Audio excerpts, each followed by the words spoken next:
Hello everyone, I am MD and this is the fourth branch program. Welcome to a very special edition of the program. It is usually a very foolish and even dangerous endeavor to trying to educate fools. The risk of not trying, however, is much greater, not only for these generations, but for many future generations. And I mentioned here in this program before that many times that America is in crisis. It has been for several decades.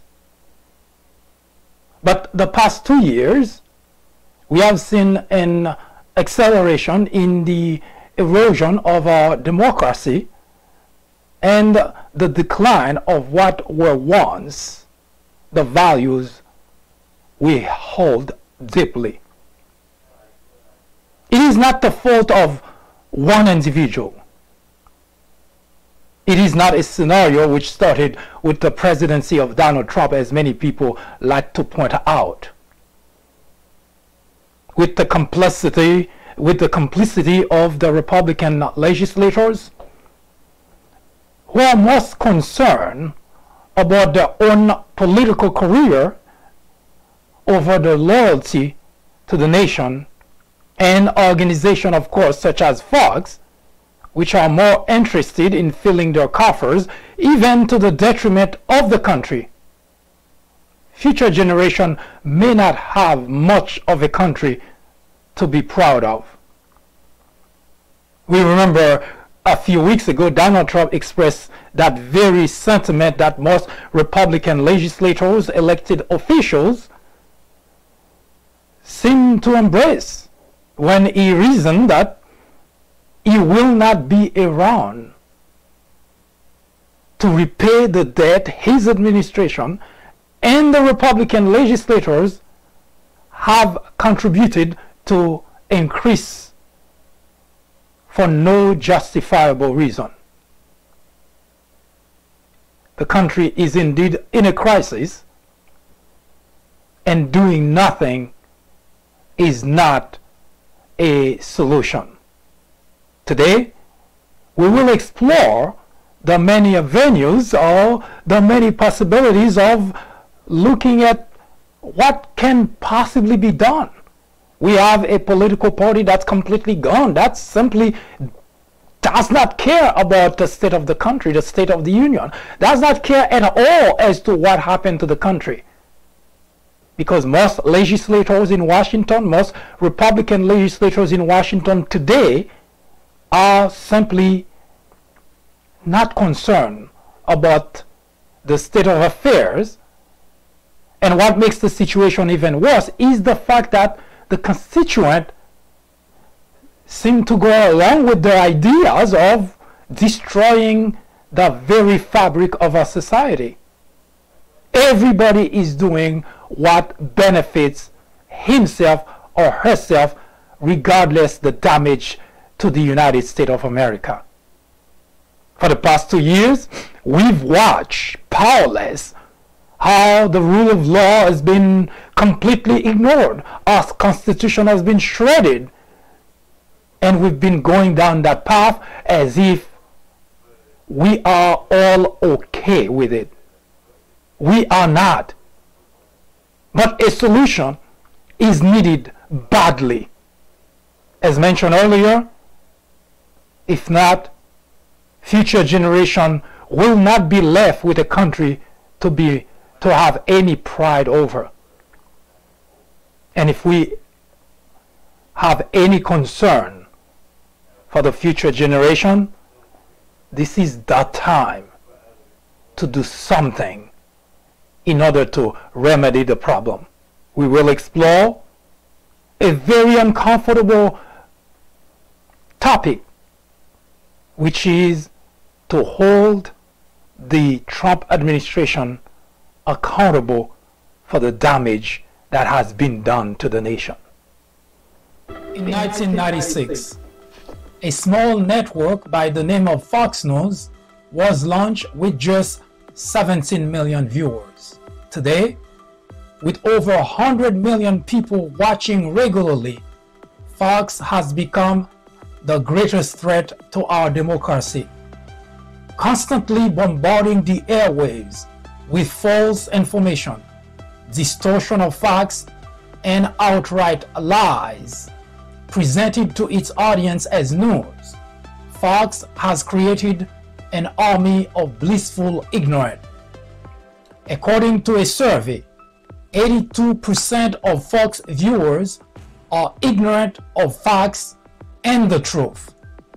To keep millions of people in ignorance not only prevents democracy from flourishing, but it also clears the path to authoritarianism, to dictatorship. Martin Luther King Jr. said, "Nothing in all the world is more dangerous than sincere ignorance and conscientious stupidity."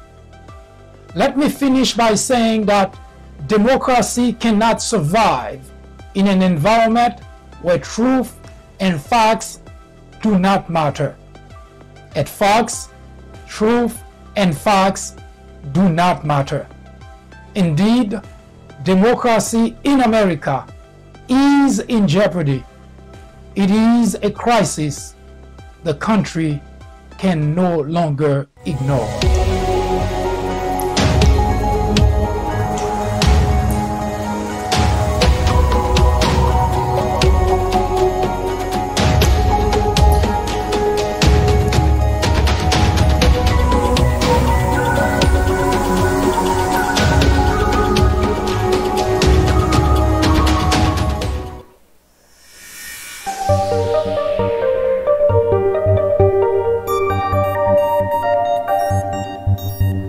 For the past few months, we have been talking almost exclusively about a very specific topic: war on blacks.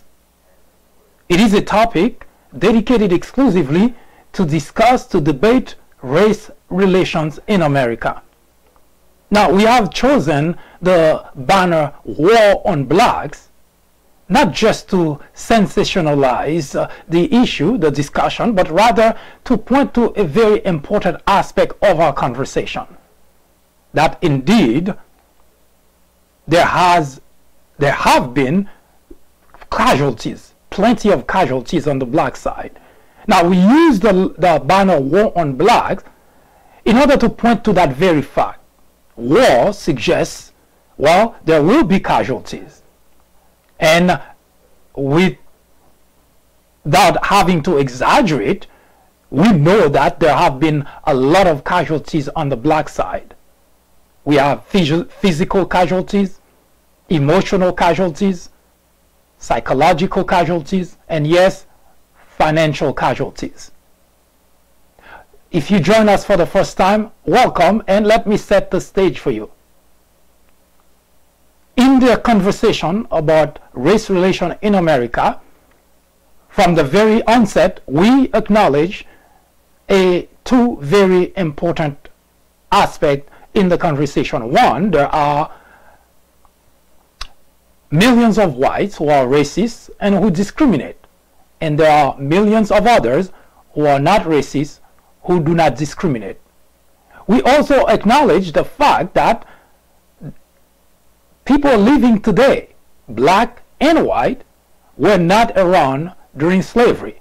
You may recall that 2 episodes ago, we discussed the last part of slavery, the Civil War, in which we walked the last mile on the bridge, the Civil War bridge.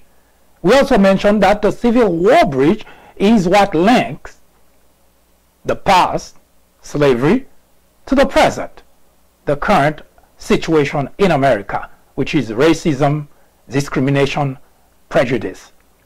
Now, in order to understand the current predicament in the country today, we had to take a trip back to the past. We had to travel all the way back to slavery in order to understand the dynamic, the interaction, between blacks and white.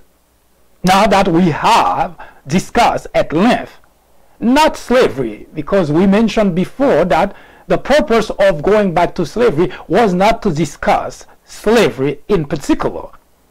There are thousands of books that are already written about that very topic, slavery, civil war, and explain every aspect of that era, of that period in our history.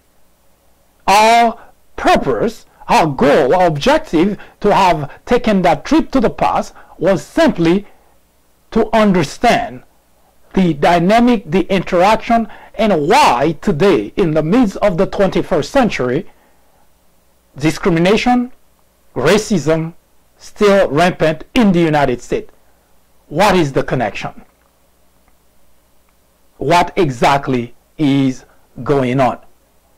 Now, we have to acknowledge a few things in order to move the process, to move the conversation forward. One, we have to acknowledge that indeed there is racism, there is discrimination in America.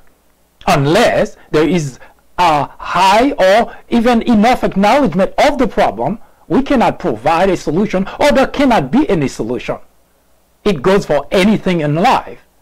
If we cannot recognize the problem, then there is the exercise of finding a solution, proposing a solution, implementing a solution become useless, moot. Nobody would care because you don't try to provide solution to a problem that doesn't exist, do we? Of course not. As such, we have mentioned over and over in this program that we have to acknowledge that there is this problem. And number two, we have to understand the problem.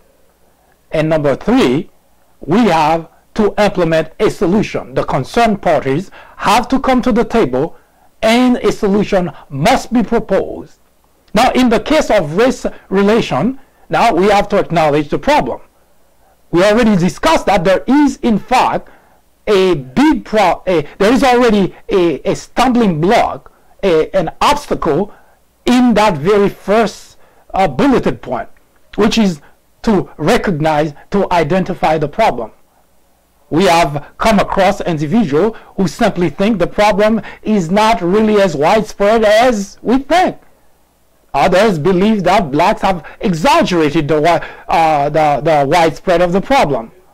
And yet others think that, well, we don't care.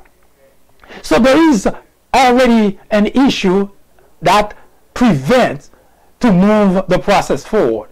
It is the widespread, the wide acknowledgement of the problem.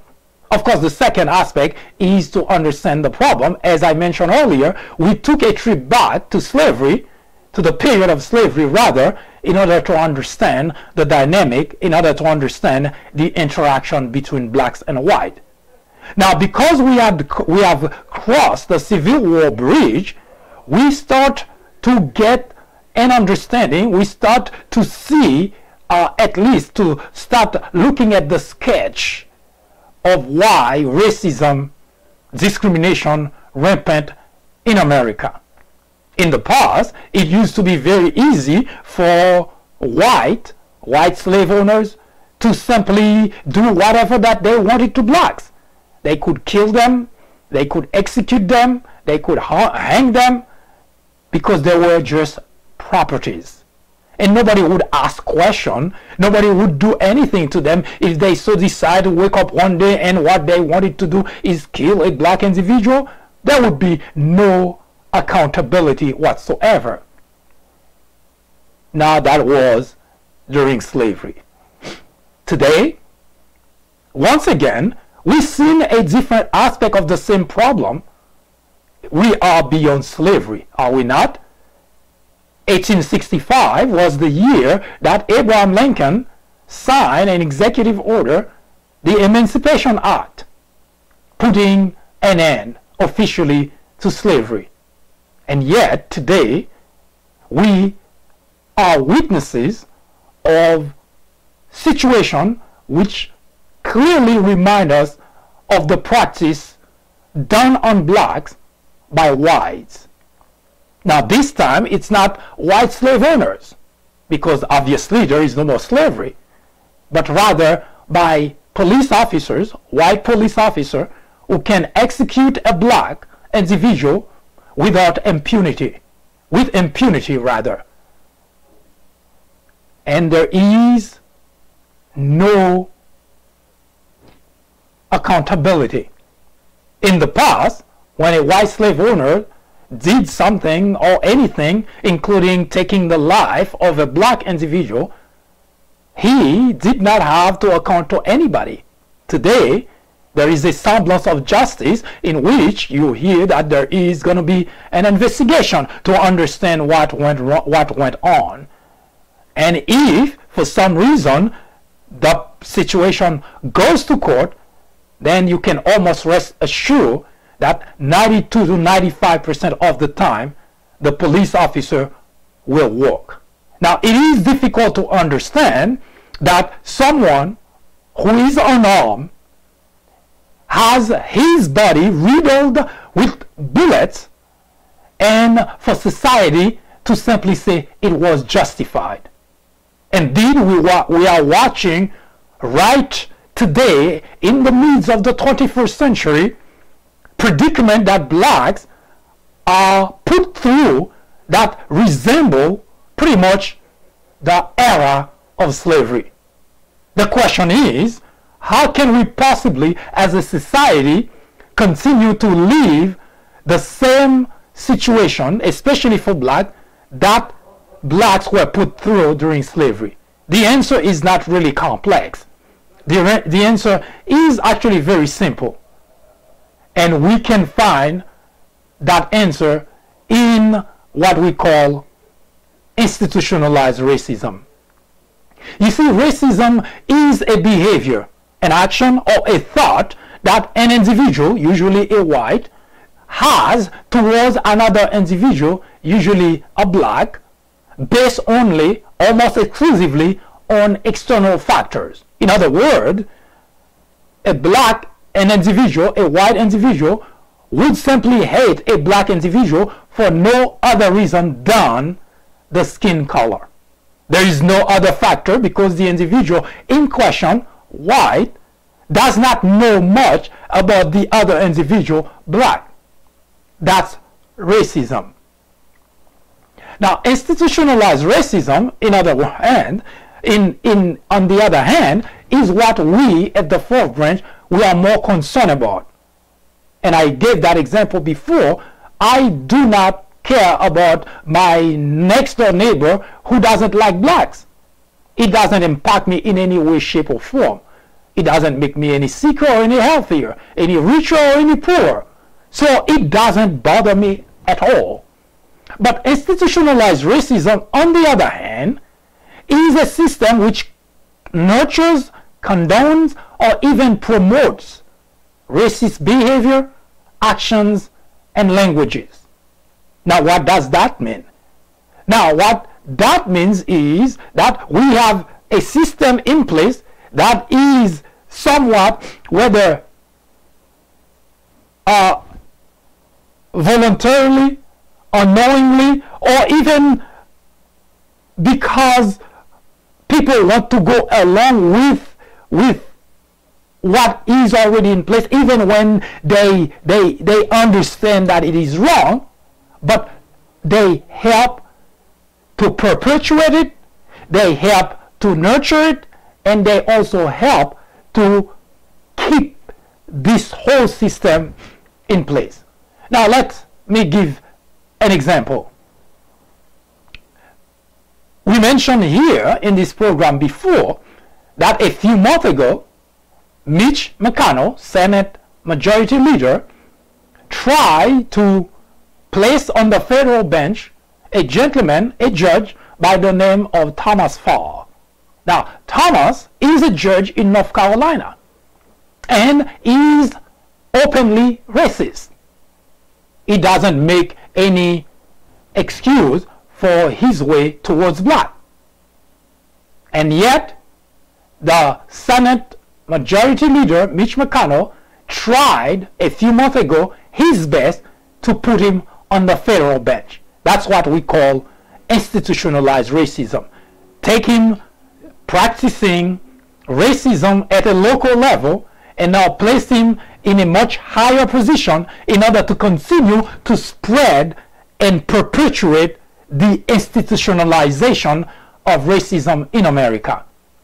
Because what happened when you take someone who was practicing racism locally and place that person on the federal bench, now you make it even more widespread.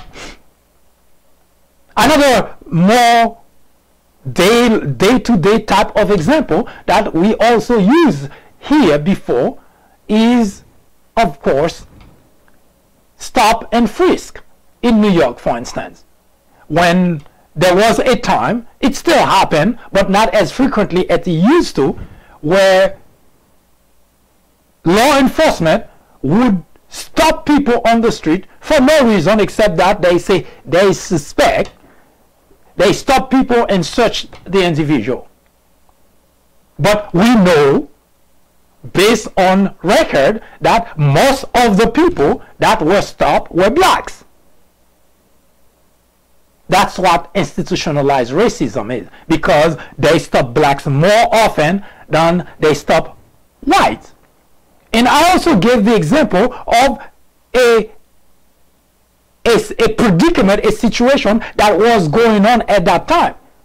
Because mostly blacks were stopped, then it was also more frequently that the individual that was stopped, if they found a small packet of drug, whatever that was, cocaine, marijuana, whatever it was, now that person would be arrested and thrown in jail and automatically gets a criminal record. Now, because most of those individuals that were stopped were blacks, guess what? Most of those individuals who were arrested were black. And most of the individuals who had a criminal record for simply having a small packet for individual consumption of marijuana were black, and you have a bunch of blacks in jail with a criminal record. Now, it's not because the white that just went by didn't have the same thing, didn't have a small packet of marijuana. Now, I'm not here to argue for or against the use of, because I don't have any opinion to that effect. I don't smoke, I never smoke, so it doesn't matter to me. But the point I'm trying to make with this example to explain institutionalized racism is the fact that most of the people, most of the individuals who were stopped and searched were black. Now, because, well, I don't know if it's new generation, whatever it is, but people seem to think it's a thing to do drugs.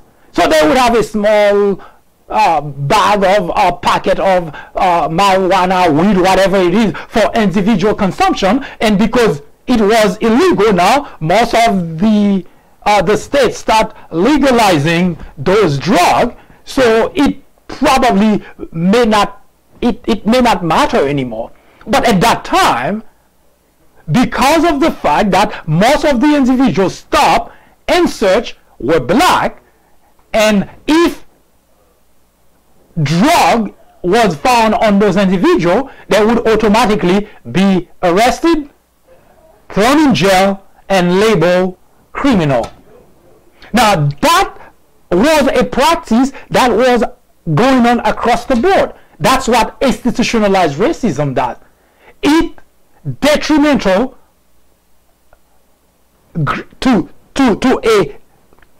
a group, in that case blacks, because those law enforcement got their marching orders, and who did they stop more often?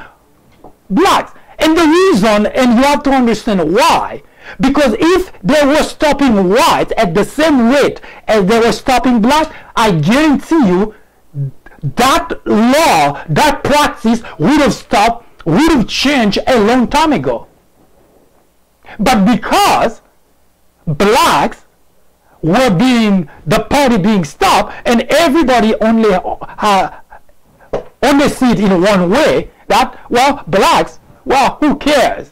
Blacks are criminal. Well, they're criminal because the system nurtures, condone, and promote racist behavior by law enforcement, by judges, by everyone that on the path of blacks.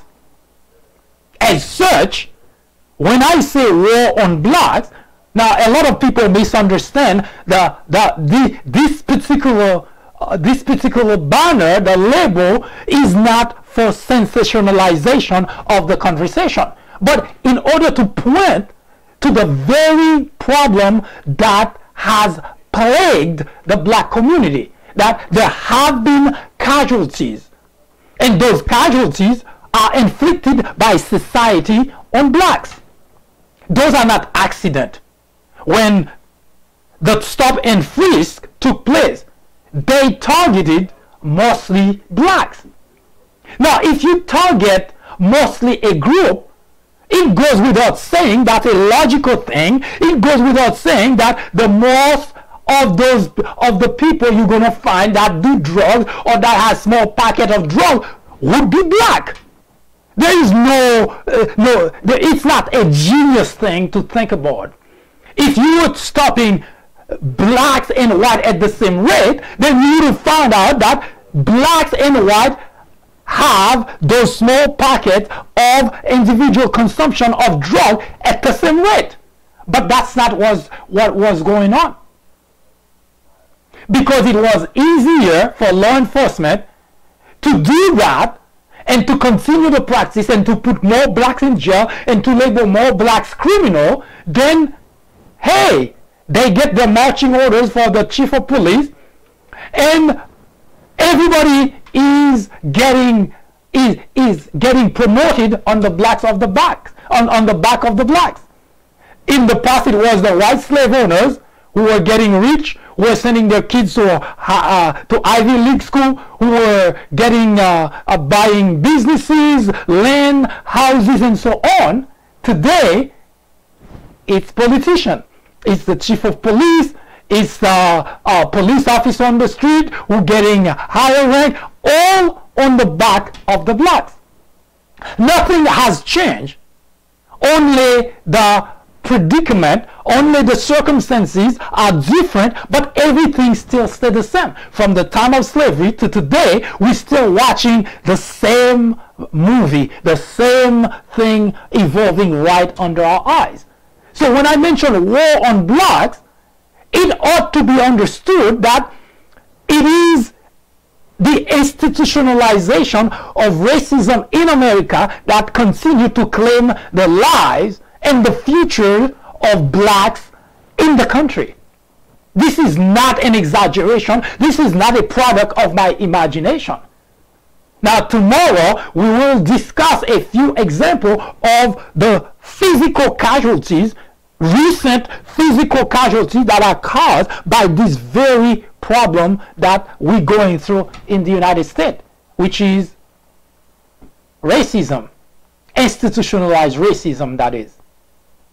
Now,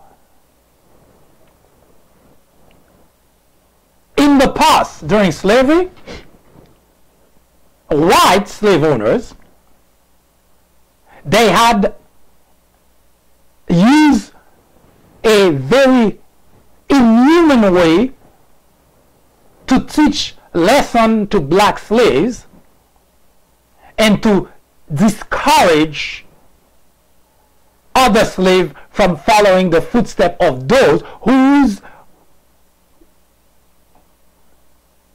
were being taught those lessons.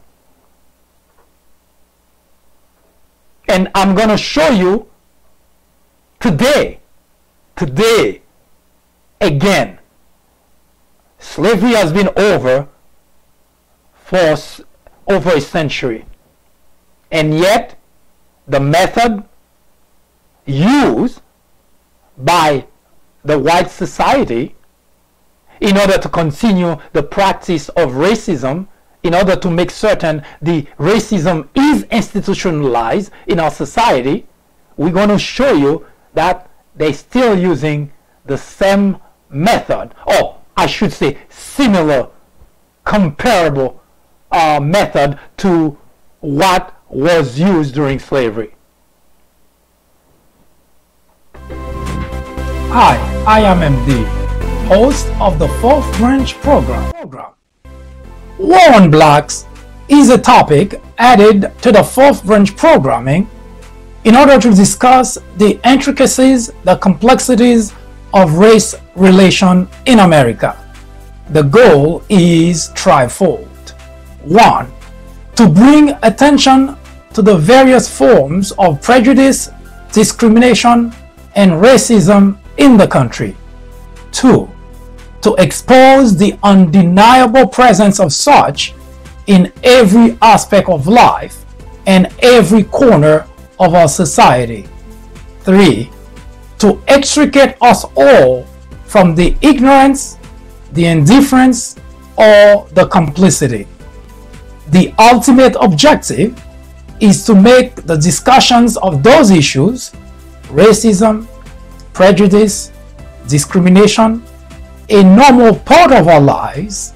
Then, and only then, will we as a society be able to eradicate the problem.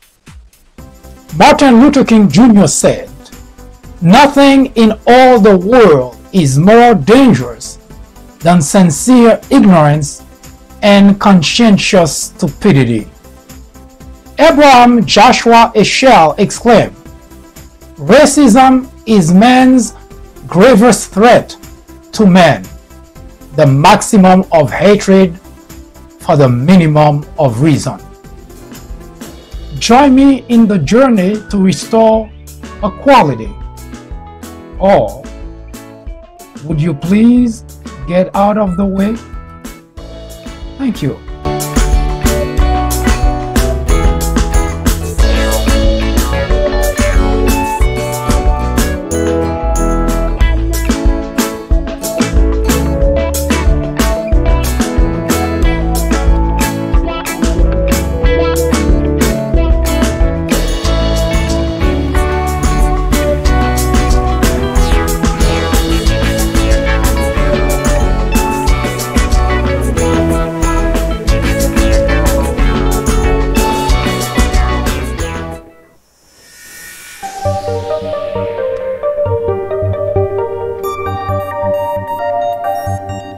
Harry Belafonte said that when a black voice is raised in protest to oppression, those who are comfortable with our oppression are the first to criticize us for daring to speak out against it. When a black voice is raised in protest to oppression, those who are comfortable with our oppression are the first to criticize us for daring to speak out against it. This is a predicament that we black are very familiar with in this 21st century. You may recall that every time that a tragedy happened in the black community, blacks always take to the street to protest against police brutality, police killing of young black men. And if you tune into Fox at that point, you would notice that they are actually blaming those who are on the street protesting. They putting the blame because, well, we should not protest. We should just accept our fate, just like it was during slavery. As such, not too long ago, in California, there was an individual, that's Melina Abdullah. She's a professor, and she was arrested at some point for protesting because there was an individual who was killed by Los Angeles Police Department. Now, Melina Abdullah happens to be one of the co-founders of Black Lives Matter in Los Angeles. Now, we will return shortly in order to bring to you that conversation, in order to show you exactly the person we're talking about, while we are trying to fix whatever problem that prevents this information from being shown on the screen. We will be right back. I am MD, host of the Fourth Branch program, inviting you to join me every Saturday at 10:30 a.m. and every weekday at 2 p.m. for discussions of social political issues and to dissect the meaning and the importance of current events, as well as to understand topics of legislations. The Fourth Branch Project is not associated with any political party, and we at the Fourth Branch do not have any political agenda or aspiration. Our ultimate objective is to work towards achieving a more perfect union by removing ignorance, the biggest obstacle to our democracy. Stay with us. We will be right back.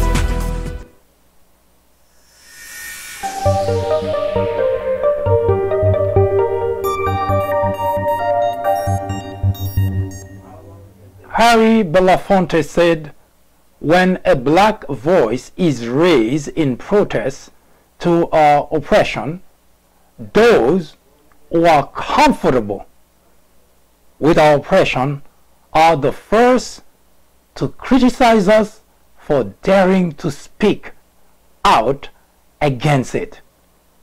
This is a very bad predicament to be in, no matter which group you belong to.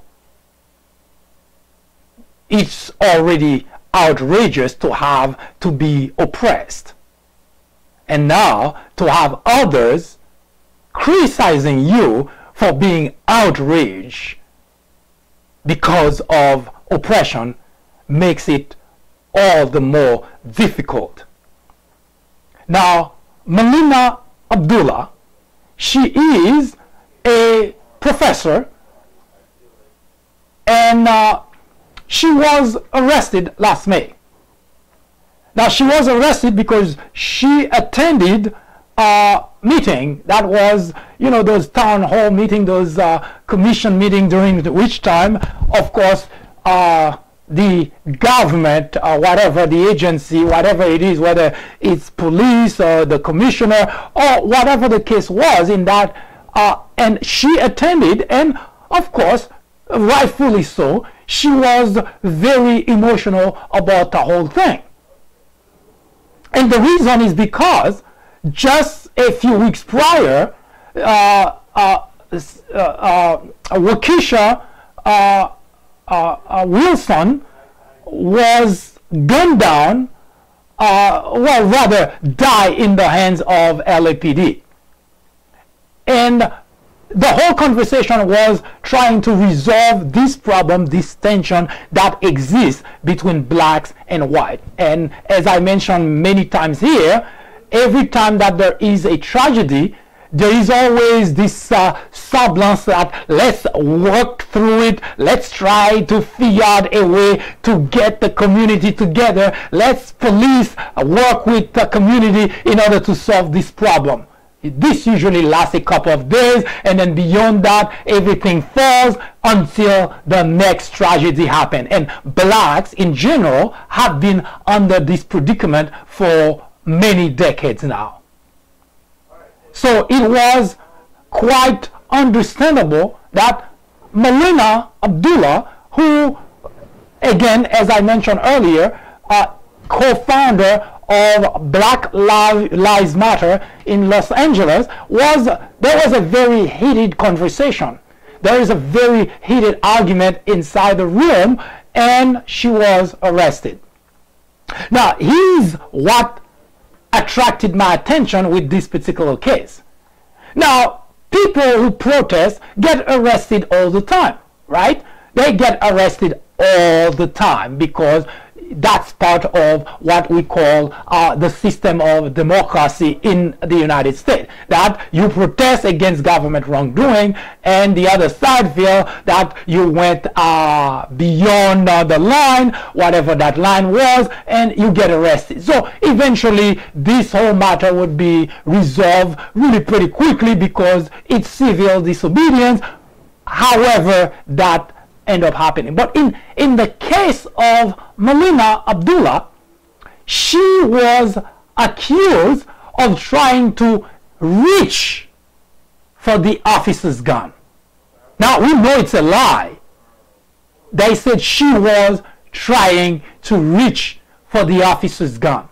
Now, in other words, what really they were trying to do, they were trying to bring all type of charges against her in order to prevent her from being freed, in order to prevent her from speaking out in the future. Now, you see the predicament blacks are in? Not only beyond slavery, we continue to have to live under this cloud of whites being in control of everything, whether it's the police department, the law enforcement, the judges, everybody across the board is in control. Now, what they try to do is, if a black voice is raised in protest against oppression, what do you think the idea was? By throwing the book at her, she will be silenced and other people will be afraid of rising up to continue the work. Now, what's so particular about this type of approach? It is very similar to what white slave owners did in the past during slavery. When they wanted to instill fear on black slaves at that time, what they would do is they would not just punish a black slave in private behind the scene. They would punish that black slave publicly, beat that black slave in front of all other slaves. And if they choose to execute that black, they would do it publicly. And guess what they were expecting to happen? To instill fear so that the other slaves would not try the same thing. Now, here we are in 21st century. In 21st century, what Melina Abdullah was doing is actually bringing attention to the fact that police officers are killing our young men and women, and there is no accountability. But instead of society acknowledging that fact, now they want to silence her, but not just her, because by trying to pin on her a very, very dangerous charge, she was trying to reach for the officer's gun. Do you know what that implies? Was she? Of course not. All the charges were dropped because it was never true. So what they were trying to do is exactly the same thing that white slave owners did during the period of slavery. Humiliate the slaves, punish the slave publicly, and even up to the point of executing the slave publicly. But today, because they're not able to do that without some kind of repercussion, so now they said Melina Abdullah, since she is a co-founder of Black Lives Matter, what's the best way to put an end to the protest?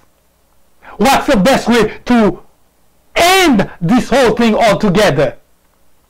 By charging her of trying to reach for the officer's gun. My God, my God. Society is set, the structure is set in a way that even up to today, in the midst of the 21st century, when we raise our voices against oppression, guess what happened? We should not protest. We should not have raised our voices in the system that is set in place to continue the institutionalization of racism in America. They sprang into action by trying to make certain that those who raise their voices are silenced. And ladies and gentlemen, this is the period we're living in. And yes, there is a war on blacks, and the casualties are still mounting. Hi, I am MD, host of the Fourth Branch program. War on Blacks is a topic added to the Fourth Branch programming in order to discuss the intricacies, the complexities of race relation in America. The goal is threefold. 1. To bring attention to the various forms of prejudice, discrimination, and racism in the country. 2. To expose the undeniable presence of such in every aspect of life and every corner of our society. 3. To extricate us all from the ignorance, the indifference, or the complicity. The ultimate objective is to make the discussions of those issues, racism, prejudice, discrimination, a normal part of our lives. Then, and only then, will we as a society be able to eradicate the problem. Martin Luther King Jr. said, "Nothing in all the world is more dangerous than sincere ignorance and conscientious stupidity." Abraham Joshua Heschel exclaimed, "Racism is man's gravest threat to man, the maximum of hatred for the minimum of reason." Join me in the journey to restore equality. Or would you please get out of the way? Thank you.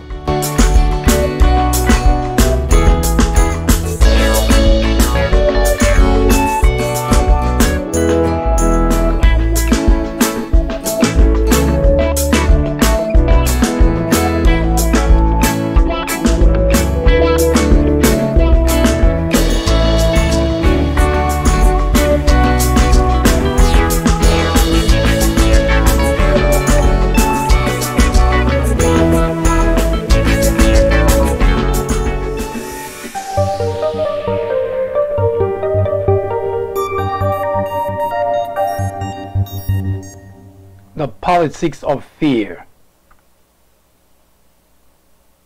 For many decades now, the Republican Party in general has operated with only one strategy: scare the constituent enough of whatever legislations, of whatever topic, issues that the other side, the Democrats, bring forth to the table. Yesterday we discussed at length that during the Obama's tenure, when he introduced the Healthcare Act, aka Obamacare, Republicans attempted 62 times to repeal Obamacare. Now,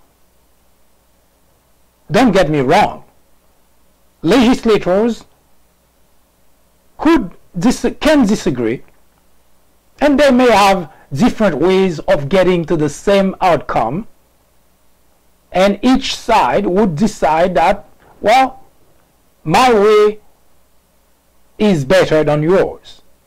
Now, which is fine, because that's actually healthy. Debate about particular topics, especially if it impacts a large group of people, such as, well, healthcare. It is expected that there are going to be a lot of disagreement about ways to solve such a complex problem. But in the case of the Republicans, they tried 62 times to repeal Obamacare. And during the 8 years, or 6 rather, during the 6 years they tried, because when the Healthcare Act was introduced was pretty much in March of 2010, April of 2010, signed by the president then. There's, again, nothing wrong for them to have opposed the act. But you cannot go against something that you consider bad and not have anything to substitute for it. Now, you may recall the protests on the street. You may recall the opposition, mostly led by Sarah Palin, referring to the Healthcare Act as a death panel. Now, for a few months, that was used as a way to kill the legislation. Of course, they failed. And beyond trying to scare people by saying it's a death panel, now they came with, it's going to kill jobs. It's bad for the economy. And the list, there was a very long list of how bad the Healthcare Act was. Now, I'm not a legislator, and I cannot say that they were Republican, that is, Republicans were right or wrong, nor can I say that Democrats were right or wrong. But there are certain aspects of an issue that even the most naive among us can understand. For instance, the Healthcare Act was structured in such a way that it would protect those with pre-existing condition. What that means is, if you were, give an example, for instance, people who suffered of really grave diseases, illness such as cancer or any terminal disease, illness rather, would not be able to get insurance coverage. And the reason is because insurance companies would not insure those individuals. Now, for those who had plenty of money, they could still get insurance, but it will be pretty expensive, prohibitive for most people. So, Healthcare Act, providing a coverage, providing security for those with pre-existing condition, what's wrong with that?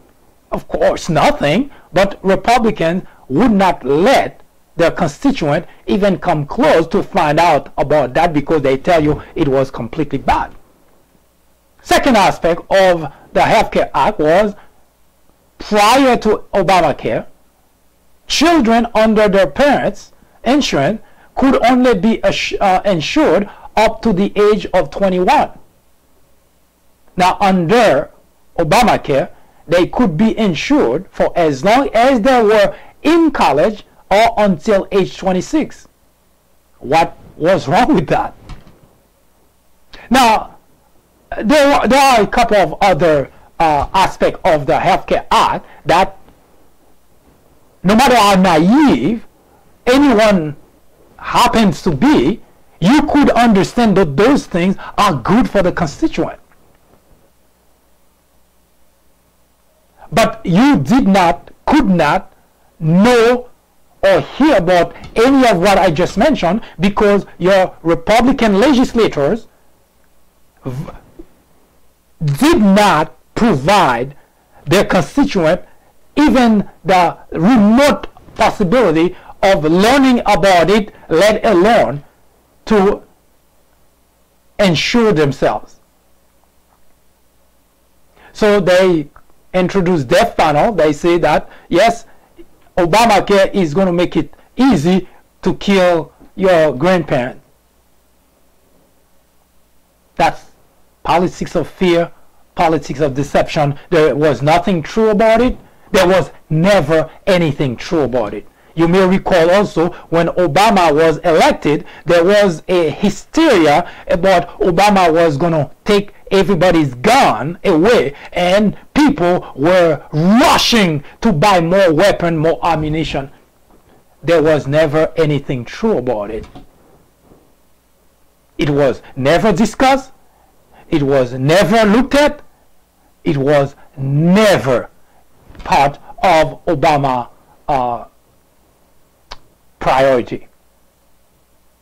But your Republican legislators decided to use the scare tactics because they don't have anything to offer.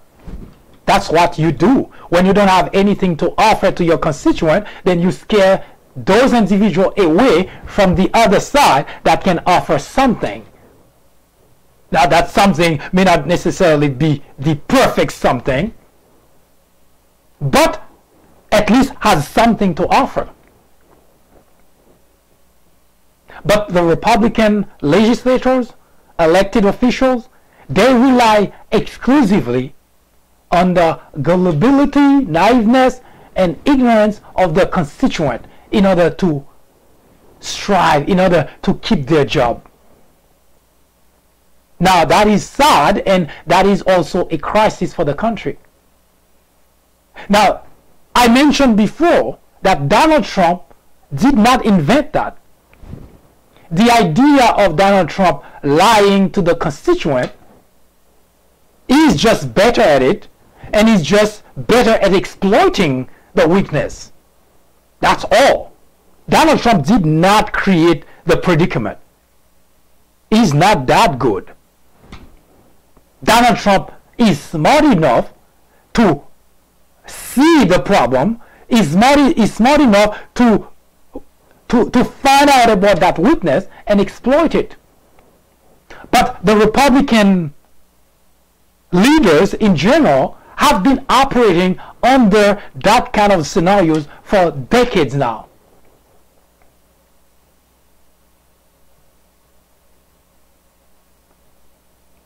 Now Donald Trump has exploited the weakness as if that's not bad enough.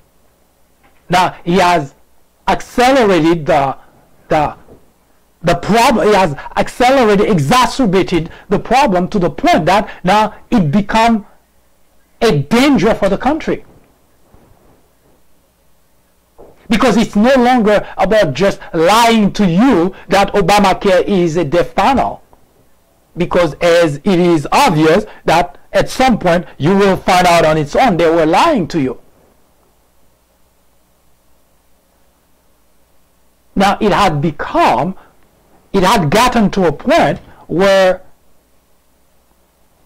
it has become a danger for our country, for our nation, for our society.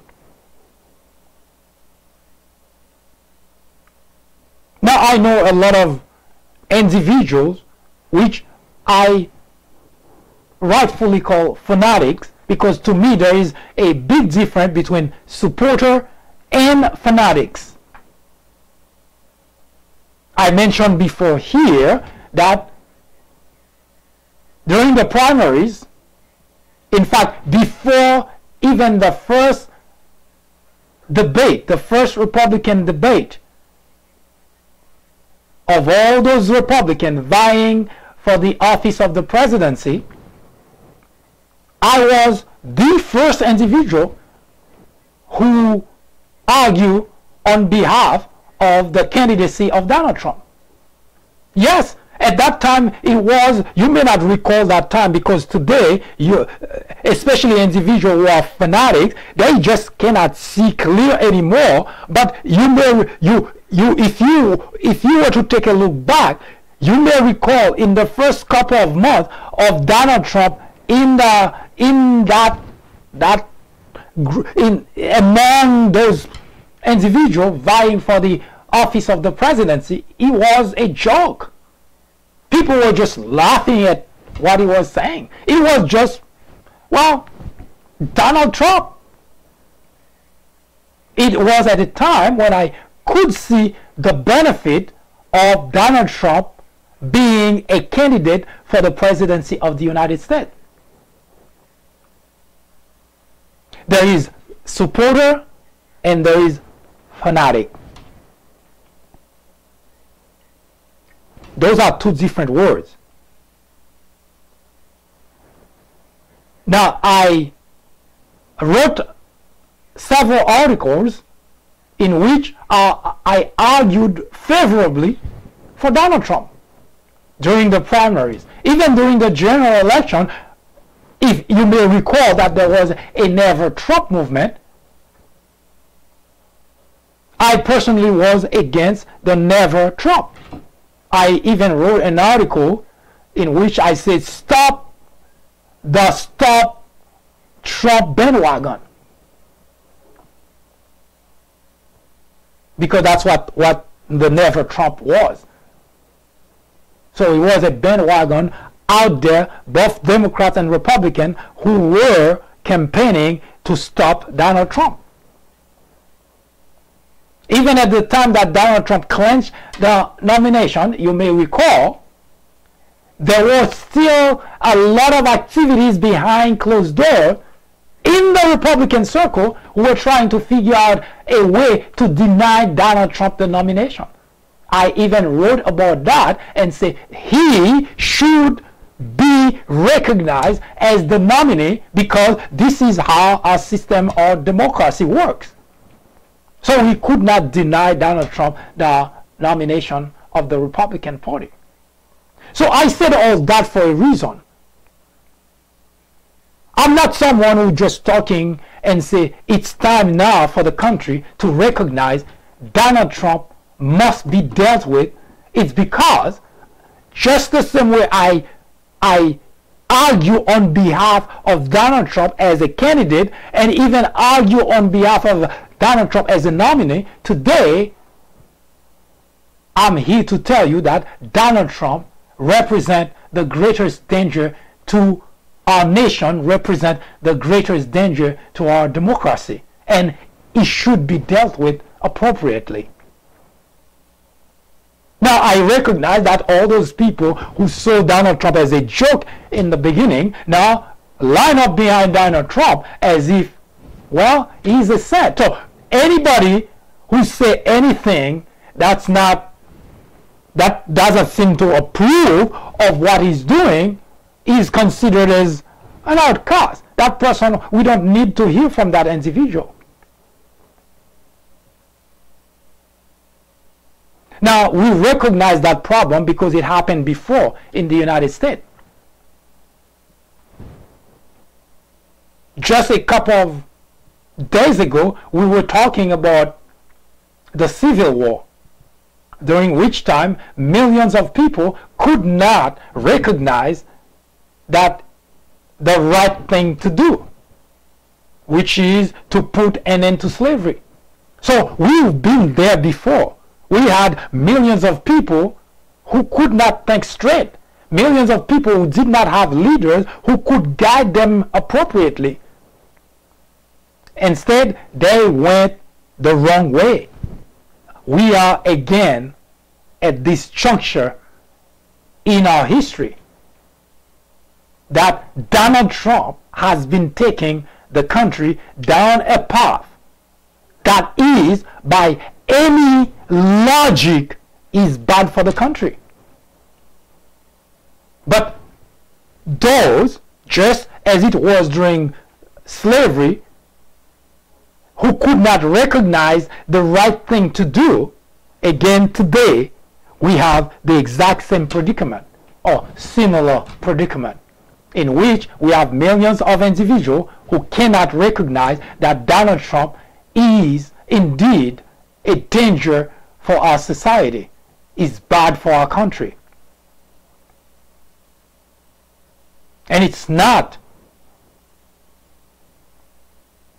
you don't have to, in fact, it's beyond understanding that an individual who makes it so obvious of where his interests are. We're not talking about someone hiding here. We're talking about someone who makes it, who exposes what he's doing. And yet, we still have millions of individual fanatics, that is, who do not have any leader, just as it was which caused what caused the Civil War. No leader to take them out of the darkness they're in and bring them to light. We were there before, and this is where we are today. Again, at a time in our history where the Republicans are in dire need of a leader who can recognize they are heading the wrong direction, they are following the wrong individual, and they are heading and very close to the edge of a cliff. And that's not good for the country. It's not good for future generations. And it spells grave, serious danger for future generations. I am MD, host of the Fourth Branch program, inviting you to join me every Saturday at 10:30 a.m. and every weekday at 2 p.m. for discussions of social political issues and to dissect the meaning and the importance of current events, as well as to understand topics of legislations. The Fourth Branch Project is not associated with any political party, and we at the Fourth Branch do not have any political agenda or aspiration. Our ultimate objective is to work towards achieving a more perfect union by removing ignorance, the biggest obstacle to our democracy.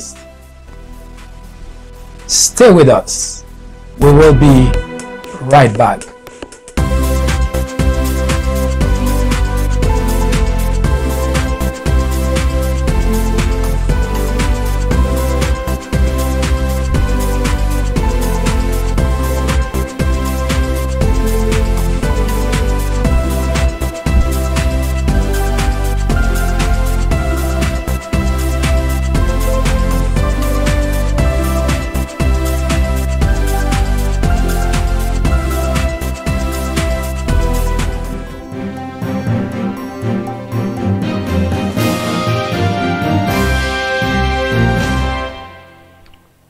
I thank you for spending the time with me. I hope you've enjoyed the time that we spent together.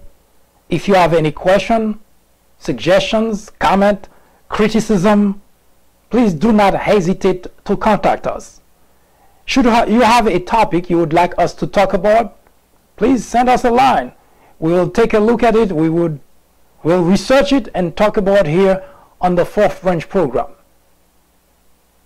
In the meantime, I strongly urge you to take a look at the People Branch YouTube channel, in which we have archived previous video of not only this topic we just discussed, but other topics as well.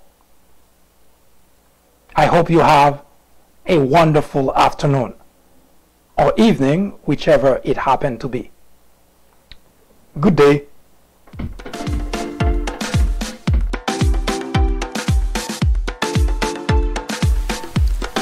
The 4th Branch podcast is brought to you in collaboration with the People Branch publication, which can be found on the People Branch website, located at peoplebranch.org. That's peoplebranch.org. That's peoplebranch.org website, in which you will find a number of very interesting articles.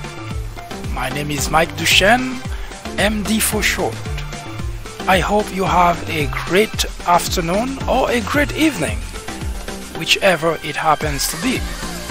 Hopefully you can join me again next time for another interesting episode of this podcast.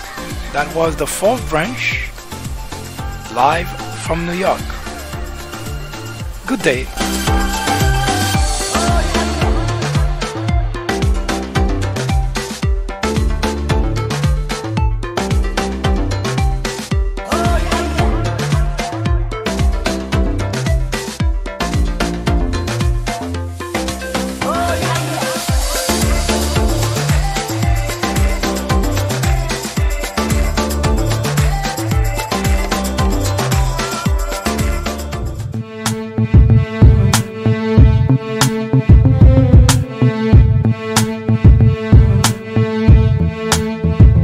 What if hip-hop never existed? Do you think there'd be as many heads screaming out, stop snitching? What if Adam and Eve ain't eat the fruit? You think we'd be able to see the truth? Or what if Albert Einstein ain't think of the nuke? Or Smith & Wesson ain't teach us to shoot? You think there'd be as many plays out there if there was no boost? Matter of fact, what if white man hung off a noose? Would it still be cool to say nigga? Or maybe we would make 6 figures? Or would we wanna be crackers? And all the whites would be rappers. What if Martin Luther King survived? You think the New Orleans flood would've caused him to drop and die? I wonder what if and see what is. Stand back from the picture and ask yourself why. What if life wasn't all you thought? What if everything you knew was gone? What if we switched to rights and wrongs? You think you'd change your route to the road we on? What if life wasn't all you thought? What if everything you knew was gone? What if we switched to rights and wrongs? You think you'd change your route to the road we on? If Christopher Wallace never got murked, how much money would Sean Carter be worth? What if Tupac never got hit with the flame? Would the game still have changed, filled with these lames?